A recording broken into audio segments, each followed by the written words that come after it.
ఈరోజు మా యొక్క ప్రజా ఉద్యమంలో భాగంగా న్యాయవాదులందరూ కూడా మరి ఈ రోజు ఒక పవిత్రమైనటువంటి దినం అయినా కూడా శ్రావణ మాసంలో ప్రజలందరూ పూజలు చేసుకుంటూ ఉండగా మేమందరం ఈరోజు రోడ్ల మీద పడి రాయలసీమ ప్రాంత ప్రయోజనాలను కాపాడడానికి ఇక్కడ మేము ప్రొటెస్ట్ చేస్తూ ఉన్నాం, నిరసన వ్యక్తం చేస్తూ ఉన్నాం. మేము ఇక్కడ ఈ యొక్క నిరసన కార్యక్రమం అనేది ఏ ప్రభుత్వానికి వ్యతిరేకంగానో, ఏ పార్టీకి వ్యతిరేకంగానో, లేకపోతే ఏ వ్యక్తికి వ్యతిరేకంగానో చేస్తున్నటువంటి ఉద్యమం కాదు ఇది. ఇది మా ప్రాంత ప్రయోజనాలను కాపాడుకునే దానికోసం చేస్తున్నటువంటి ప్రయత్నం. ఇంకొకటి కూడా మనవి చేస్తా ఉన్నా, మీరు అడగండి, మేము అడగకూడదు, మేము అడగలేదు, మీరు ఇస్తామన్నది ఎందుకు ఆలస్యం చేస్తున్నారని మేము అడుగుతా ఉన్నాం. వాస్తవంగా రాయలసీమకు చారిత్రాత్మకంగా కూడా అన్యాయం జరుగుతూ ఉంది.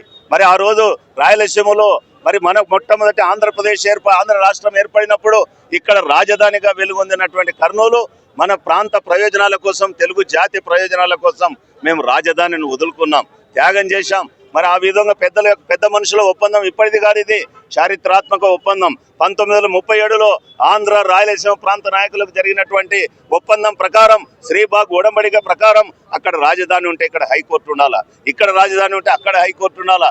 అది కూడా మేము అడిగాం. ఈరోజు దశాబ్దాలుగా మాకు హైకోర్టు కావాలని పోరాటం చేస్తూ ఉన్నాం. అయినా కూడా మరి ఏ ప్రభుత్వం కూడా ఈ యొక్క డిమాండ్ను అంగీకరించకపోగా హైకోర్టు బెంచ్ ఇస్తామని చెప్తే దానితో కూడా తృప్తి పడడానికి రాజీ పడ్డాం. మరి ఈరోజు మళ్ళీ వస్తున్నటువంటి వార్తలు ఏంటి, మీరు చేస్తున్న వార్తలు ఏంటి? అసెంబ్లీలో రెజల్యూషన్ పాస్ చేశారు, క్యాబినెట్లో రెజల్యూషన్ పాస్ చేశారు, హైకోర్టు ప్రతిపాదనలు పంపామన్నారు.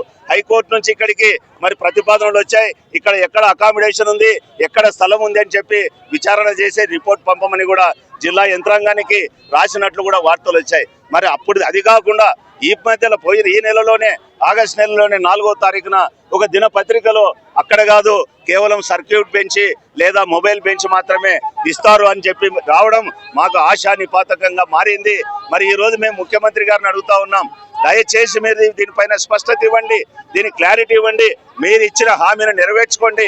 నేను అడుగుతా ఉన్నా, మీరు ఈరోజు హైకోర్టు గురించి లేకపోతే దాని యొక్క ఇన్ఫ్రాస్ట్రక్చర్ గురించి మాట్లాడుతున్నారు. ఈరోజు నిజంగా ఉన్న హైకోర్టు సొంత భవనంలో ఉందా? ఇప్పుడున్నటువంటి హైకోర్టు సొంత భవనంలో ఉందా? హుటిన హైదరాబాద్ నుంచి మనకు 2024 వరకు హైదరాబాద్లో పెట్టుకోవలసిన హైకోర్టును 2018లోనే తీసుకొని పోయి సిటీ సివిల్ కోర్టు బిల్డింగ్లో గత 2018 నుంచి 2026 వరకు మీరు నడుపుతా ఉన్నారు. మరి ఇక్కడ బిల్డింగులు లేవా? ఎన్ని బిల్డింగులు లేవు, ఎన్ని స్కూళ్ళు, ఎన్ని కాలేజ్ బిల్డింగ్ లేవు. మీరు నిజంగా చిత్తశుద్ధి ఉంటే 24 గంటల్లో మీరు నోటిఫికేషన్ జారీ చేయాలి. నోటిఫికేషన్ జారీ చేస్తేనే మేము తృప్తి పడతాం. మీకు కేవలం మాకు సర్క్యూట్ బెంచ్లు, మొబైల్ బెంచ్లు వద్దు. నేను ఇంకొకటి స్పష్టం చేస్తా ఉన్నా, ప్రజలు కూడా మీరు అర్థం చేసుకోండి, న్యాయం మీకు అందుబాటులో ఉండాలంటే హైకోర్టు బెంచ్ ఇక్కడికి రావాలి. ఇది మా ఒక్క పోరాటం కాదు, మనందరి పోరాటం. సర్క్యూట్ బెంచ్ అంటే ఏంటండి? సర్క్యూట్ బెంచ్ అంటే వీలైనప్పుడు సంచార న్యాయస్థానం, మొబైల్ అంటే ఎప్పుడో 3 నెలలకోసారి 4 నెలలకోసారి వచ్చి ఇక్కడ మనం న్యాయం కావడంలే. We don't want justice on wheels. చక్రాల పైన న్యాయం మాకు అక్కర్లేదు. We want justice permanently to be located in Kurnool. శాశ్వతంగా హైకోర్టు అందుబాటులో మాకు ఉండాలా, న్యాయం అందుబాటులో ఉండాలా, దానికోసం పోరాటం చేస్తూ ఉన్నాం. మరి పత్రికలో వచ్చిన వార్తలను ఇంతవరకు ఎవరు ఎందుకు ఖండించలేదు? మంత్రులు ఎందుకు ఖండించలేదు? ప్రభుత్వ అధికారులు ఎందుకు ఖండించలేదు?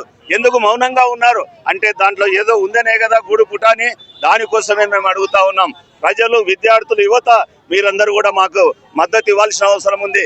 మన యొక్క ప్రాంతం బాగుపడాలంటే, అభివృద్ధి చెందాలంటే ఆ వ్యవస్థ, న్యాయ వ్యవస్థ మనకు దగ్గరికి రావాలా.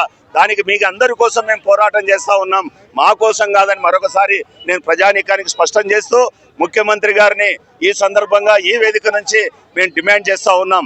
వెంటనే మీరు స్పష్టమైన క్లారిటీ ఇవ్వండి. ఎన్నాళ్ళు పడుతుంది? అక్కడ మహారాష్ట్రలో అనుకున్న 3 నెలలకే హైకోర్టు బెంచ్ని పెట్టారు. మరి ఈరోజు అడుగుతాను నేను, కర్నూలులో ఉన్నటువంటి వాడు, మేము అడ్వకేట్స్, మేము విజయవాడకు పోవాలంటే 9 గంటలు ప్రయాణం చేసిపోతా ఉన్నాం. సామాన్యుడు, పేదవాడు, ఎక్కడో బయట చిల్లర వ్యాపారం చేసుకునేవాడు న్యాయానికి పోవాలంటే, హైకోర్టుకు విజయవాడకు పోవాలంటే ఎంత టైం పడుతుంది, ఎంత వ్యయ ప్రయాసలు అవుతుంది, వారి యొక్క మరి మృతిని కూడా పోగొట్టుకొని పోవాల్సిన పరిస్థితి. కడప నుంచి ఎలా పోవాలి, అనంతపురం నుంచి ఎలా పోవాలి, ఆదోన్ నుంచి ఎలా పోవాలి, మరి మిగతా ప్రాంతాల్లో అన్ని కూడా పర్మనెంట్ హైకోర్టు బెంచ్లు ఉన్నప్పుడు ఇక్కడ ఎందుకు హైకోర్టు బెంచ్ ఇవ్వకూడదు? అనేక ప్రాంతాల్లో కర్ణాటక, మహారాష్ట్ర, కేరళ, ఉత్తరప్రదేశ్, అంతేకాకుండా ఛత్తీస్గఢ్ చిన్న రాష్ట్రంలో కూడా సపరేట్ హైకోర్టు బెంచ్ ఉన్నప్పుడు మరి మనకెందుకు ఇక్కడ రాయలసీమ ఏం అన్యాయం చేసిందని, రాయలసీమ ఏం పాపం చేసిందని మీరు ఈ విధంగా రాయలసీమను నిర్లక్ష్యం చేస్తూ ఉన్నారు. కాబట్టి ఇప్పటికైనా మీరు ఇచ్చిన హామీది, మేము అడిగింది హైకోర్టు, మీరు బెంచ్ ఇస్తామన్నారు, కనీసం అది ఇవ్వడానికి కూడా ఎందుకు తాత్సారం చేస్తూ ఉన్నారు? కేంద్రంలో మీ ప్రభుత్వమే, రాష్ట్రంలో మీ ప్రభుత్వమే, డబుల్ ఇంజన్ గవర్నమెంట్, మరి ఎందుకు ఆలస్యం చేస్తుంది?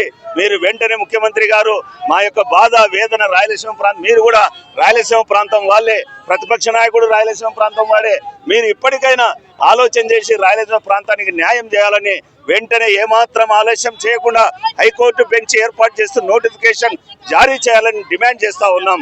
రాయలసీమ న్యాయవాదులం, రాయలసీమ ప్రాంత ప్రజల తరపున అని చెప్పి నేను మనవి చేస్తా ఉన్నాను.